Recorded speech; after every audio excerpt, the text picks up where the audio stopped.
Hello,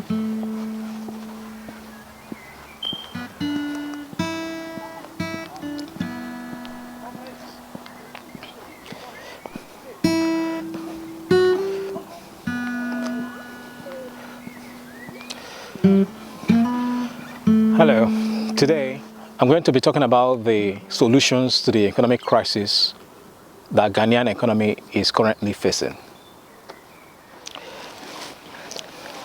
We are all aware of the current economic crisis that the Ghanaian economy is facing. Today I'm going to be talking about the solutions to this crisis, and I want us to understand in the history of the Ghanaian economy, they've never experienced an inflation to the level that has been seen today. And the inflation level actually went to 54%. That was about last 2 months. It has been brought down to about 40%. And as a result of that, the interest rate, the interest rate has been increased tremendously in order to accommodate such increase in inflation, and the economy is actually reeling from the base. So I am an African, and I'm quite concerned about the Ghanaian economy, and I am an economics by training, and I also did my first degree in the University of Ghana. I love Ghanaians, and I love Ghanaian economy, and I love Ghanaian people. I've looked at what is going on, and I am being urged to speak to the Ghanaian people, to speak to them, because as a development economics, I did my first degree in economics and my second degree in development economics. So this is the solutions that I see, that if the Ghanaians can understand, especially those that are in the those that are responsible for implementing the development policies of the nation. It is very important that you understand what is going on in the Ghanaian system. It is very important that you understand also the variables that are at play and how to influence that variable. In order to talk about these solutions, there is an equation that I really want to talk about today. And this equation, I see it to be very, very prominent equation, very, very important equation, and I really hope that the Ghanaian economy, the Ghanaian people, especially those that are at the helms of policy, we understand the importance of this equation, because I have come to understand that this equation the understanding of this equation is the reasons why the Western nations have developed. They have understood it, and China have also understood this equation, and that is the reason why they have leveraged their understanding of this equation to implement policies that everyone now is currently cheering the Chinese economy. They're cheering them up for the tremendous improvement in the lives of the people, and you can understand the impact of this, of what the Chinese are doing. From the 1940s, 1970s, they implemented, when they understood this, the importance of this equation, they started implementing policies as a result of that understanding, and they're able to lift about 800 million Chinese out of poverty. And as a result of that, they have transformed their economy, they have transformed their infrastructure. In fact, Chinese economy, they are growing in a pace that has never been seen before. In fact, they have become the envy of the Western nations. So this is the equation. This is the understanding of that equation. This is the equation that I'm talking about, the quantity theory of money. Quantity theory of money is an equation that was put forward by Avery Fisher. Avery Fisher, that was in 1911, when he published a book, his book in economics called The Purchasing Power of Money. In that book, in The Purchasing Power of Money, we understand that the quantity theory of money has to do with everything that has to do with economy. So, what is the quantity theory of money? The quantity theory of money states that the amount of money in a given economy multiplied by the velocity of money, that is the amount of time each peso or each city changes hands as a result of the transaction between people, transaction in exchange of goods and services. So the amount of time the each peso or each city changes hand, so that is the velocity of money. So money that is represented by M multiplied by V is equal to the general price level P multiplied by the goods and services produced in the nation at a given time. The goods and services is represented by Q. So we have MV is equal to PQ. That is the quantity theory of money. And when you actually take a look at it, you find out that it is actually true. It is actually true. Now, the most interesting part of this theory is that the quantity of money in a given system, in a given economy, is directly proportionally related to the general price level, that is inflation. That means when you increase the amount of money, the quantity of money in a given economy, in a given time by say 10%, that will ultimately result to increase in price level by 10%. So according to this theory, that is what, according to this equation, that is what actually that represents. And it is true. We have actually been able to use values to actually establish that this is actually true. Only if the Q remains the same and the V remains the same. But in the real sense, in the real sense, does the V actually remain the same, and does the Q actually, the quantity produced within a given time, actually remain the same? This is a very important question to ask. Now, in order to go forward from this, actually gone ahead and tried to get the data from the Ghanaian economy, from the Bank of Ghana and from the Ghana Statistics Services and from the World Bank, as much as I could get, in order to put these equations together to find out what is really going on in the Ghanaian economy. And I was able to do that, and I came up with a value which actually confirms that M multiplied by V is equal to P multiplied by Q. So I was able to establish that using the various parameters of the Ghanaian economy, various indicators of the Ghanaian economy. For instance, in 2022, at that time, the price level was at 31.5%. Then the velocity of money was not known. It is not given. The velocity of money is endogenous in the equation. That means it needs to be found out. And the M there, the M represents the quantity of money in the system that is circulating around the system. That might be M1 and M2 that is currently circulating in the system. And this money, this M, is an exogenous variable, in that it can be put in the system, it can be put in equation, it can be increased, based on the discretion of the government. The quantity produced can also be influenced by the government, depending on how government was able to direct its services, whether in the production of goods or in the production of services. So the price level in 2022 was, at the time when I checked this, was 31.5.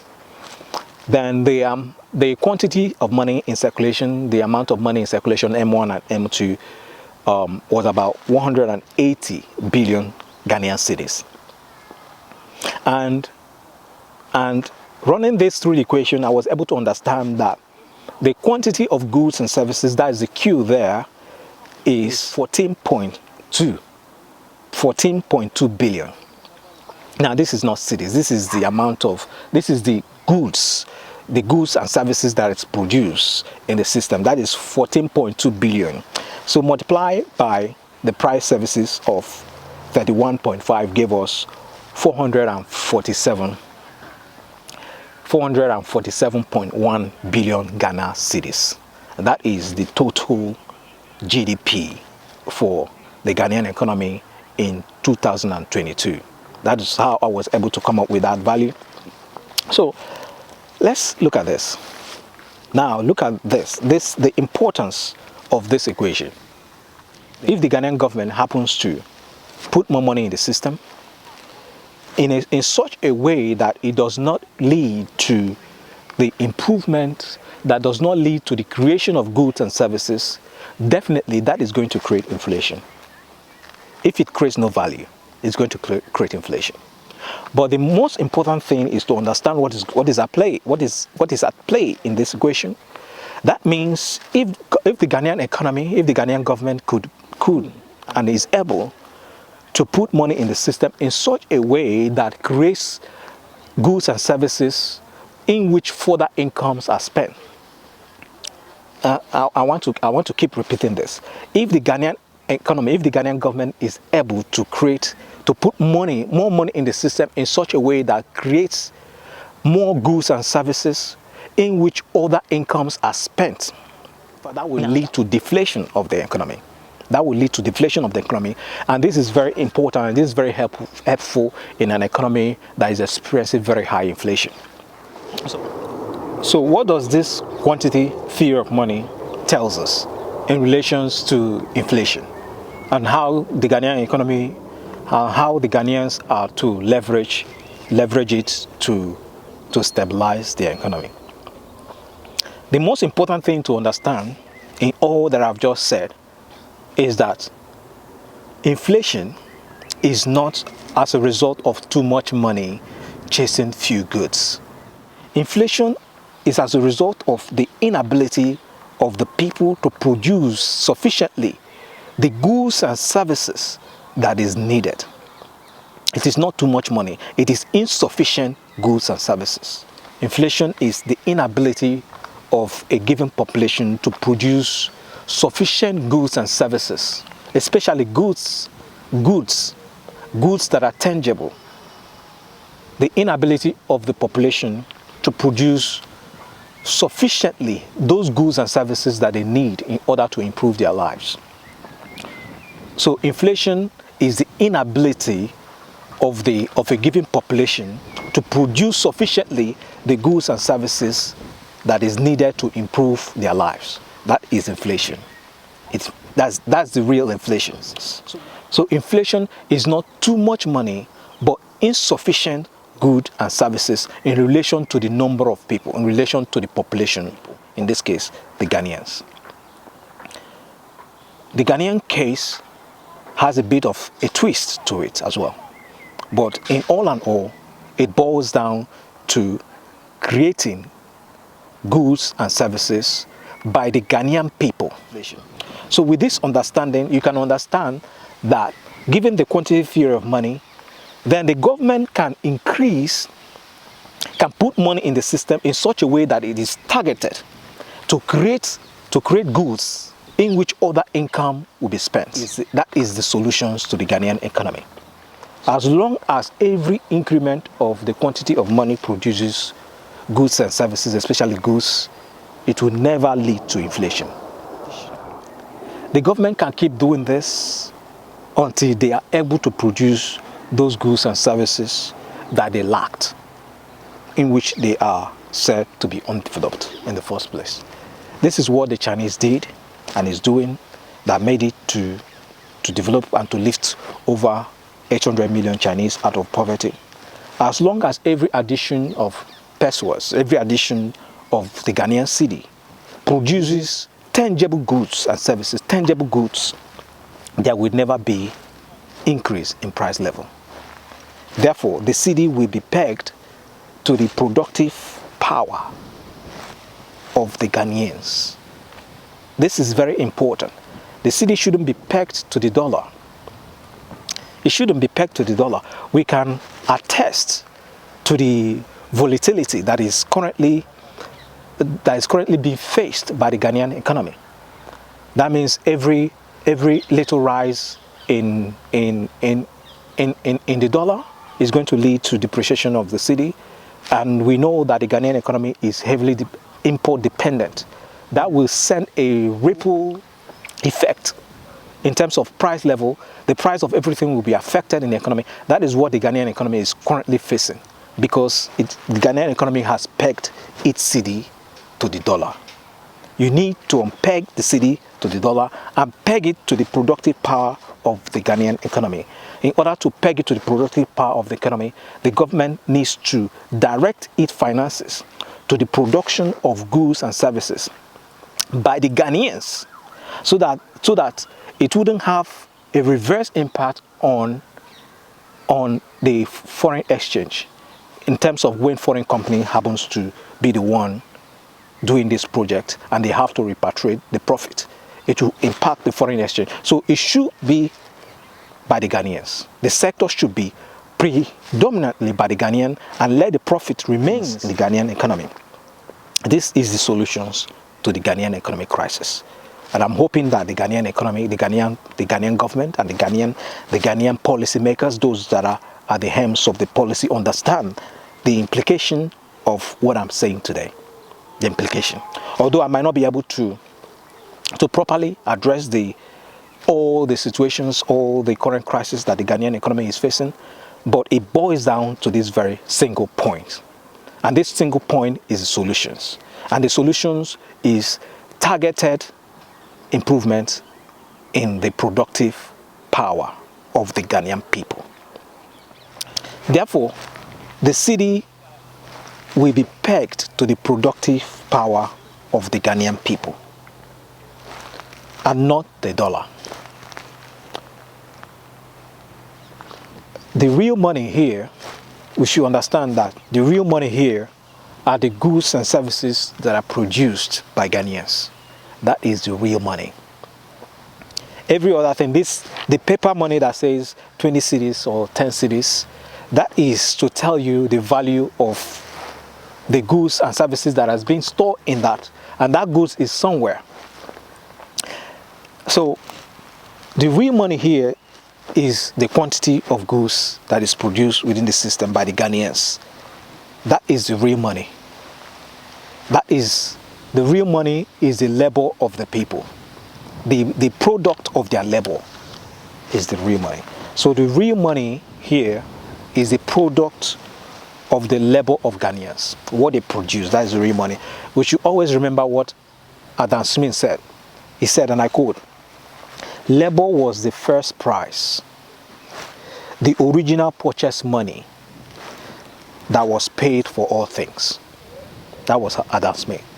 Labor was the first price, the original purchase money that was paid for all things. And he went on to say, the annual labor of every nation is the fund, is the money which originally supplies that nation with all the necessaries, with all the conveniences of life, which it annually consumes. This can consist always in either the immediate produce of their labor or what is used to purchase goods and services from other nations. This is Adam Smith. And I'm here today telling the Ghanaians that the wealth of the Ghanaian nation is the sum total of the produce of past generations of Ghanaians, the present generations of Ghanaians, in which their labor is exacted, and all of its natural resources. And I repeat, the wealth of the Ghanaian nation is the sum total of the produce of past generations, of present generations of Ghanaians, in which their labor is exacted, and all of its natural resources. This is the wealth of the Ghanaian people.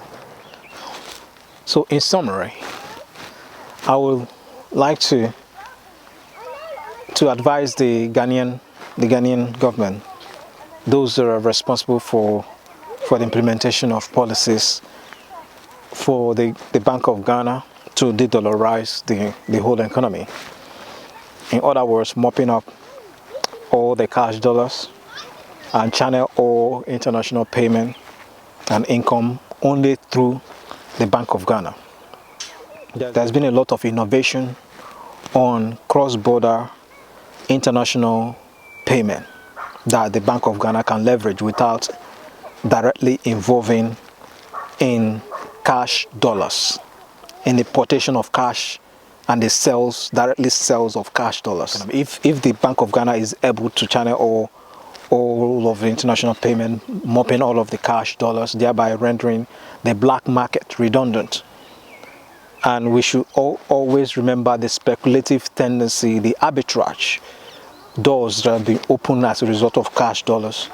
We should remember that these have a devastating effect, depreciating effect on the Ghanaian cities. Therefore, if the Bank of Ghana is able to achieve this by mopping up all the cash dollars, this will put less pressure. In fact, we cause the city to appreciate. And the appreciation of the city is very good for the Ghanaian economy. That means the Ghanaian economy, the Ghanaians will be able to import raw materials that is needed for the transformation of their economy, those tractors that they need in order to improve the agricultural sector and their manufacturing sector. They'll be able to import them cheaply. And the government will need to direct them in order to do this. Then secondly, the government should follow it up with increase in expenditure, not decrease. The government should not decrease expenditure, but instead it should increase expenditure. We should remember the quantity theory of money. What I just said about the quantity theory of money. As long as the extra cedi or the extra peso that the government put into the system is put in such a way that, or put in such a sector that increases the productive capacity of the Ghanaian people to the point that they begin to increase the production of goods, the goods in which other incomes are spent. This is the secret of economic development. So I would like to encourage the Ghanaian government to, when they have de-dollarized the economy, let everything in the Ghanaian economy be priced in cedis, not dollars. Let everything be priced in cedis. Then the government can safely increase expenditure in only sectors that are directly related to the creation of jobs by Ghanaians and for Ghanaians, and for the production of goods and services, especially the production of tangible goods by the Ghanaians. This will lead to the stabilization of the Ghanaian economy, and it will also lead to the sustainable development of the Ghanaian economy, and will stabilize the whole system in the short and in the long run. This will lead to the lifting of everyone out of poverty, just like the Chinese did. So that is my advice for the Ghanaian people. So I'm hoping that the Ghanaian government will be able to pay attention, to look at this advice, and to act on it. May God bless the Ghanaians. Thank you so much.